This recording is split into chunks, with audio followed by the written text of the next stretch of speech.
Sveiki gyvi, su žiūrovais po atostogų ir vėl sveikinasi laida Krepšinio savaitė. Kviečiu žiūrėti. Pirmąją mūsų laidą 2026-2027 krepšinio sezone pradėsime nuo Kauno Žalgirio komplektacijos naujienų.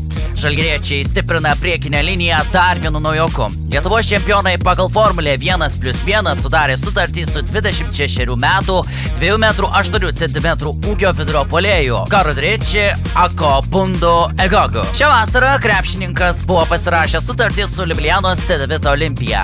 Tačiau kontrakte numatyta galimybė išvykti į Eurolygos klubą atvėrė kelią šiam žaidėjui perskelti į Kauną. Praėjusį sezoną šis žaidėjas rungtyniavo Mandresoje ir tapo Europos taurės blokų karaliumi. Blokavo po 1,6 varžovo metimo per rungtynes.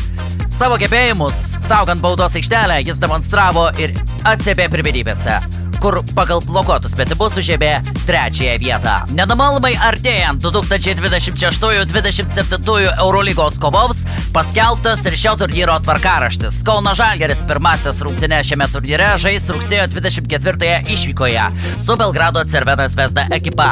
Pirmasias namų rungtynes kauniečiai žais rugsėjo 29 antradienį, kai į Nemuno salą atvyks praėjusio Eurolygos sezono čempionai Pirėjo Olympiakos krepšininkai. Rungtynėmis su Olympiakos kauniečiai pradės pirmą sezono dvigubą savaitę, nes po dvikovos su Eurolygos čempionais laukia išvyka į Paryžių, kur spalio 1 teks žaisti su šio miesto krepšininkais. Kaip ir praėjusį sezoną, taip ir šiemet Eurolygoje rungtyniaus 20 komandų. Turnyre Monako klubą pakeitė į lygą grįžtantis Stambulo Bešiktaš klubas, o iš viso reguliariajame sezone bus 38 turai. Paskutinės žalgiriečių reguliaraus sezono rungtynės vyks kitų metų balandžio 15 namuose, kai kauniečiai stos į akistatą su Šarūno Jasikevičiaus treniruojama Stambulo Fenerbahče, su kuria Žalgiris rungtyniavo praėjusio sezono ketvirtfinalio serijoje. Apskritai artėjantis sezonas bus labai karštas krepšinio prasme, nes net 6 Lietuvos klubai stos į tarptautinių turnyrų akistatas. O Lietuvos krepšinio lygos sezonas prasidės rugsėjo 19-ąją. Lygoje debiutuos Tauragės klubas, kuris dar praėjusį sezoną žaidė regionų krepšinio lygoje. Tauragiškiai savo namų rungtynes žais naujoje sporto arenoje, kuri talpins apie 2000 žiūrovų. Liepos 15-ąją prasidėjusi abonementų į naujo sezono rungtynes prekyba tauragiškius nudžiugino, nes per pirmąją parą sirgaliai buvo užpildę beveik 500 vietų naujoje arenoje. Kol kas lygos naujojo sezono tvarkaraštis dar nepaskelbtas, tad apie tai pakalbėsime kitose laidose.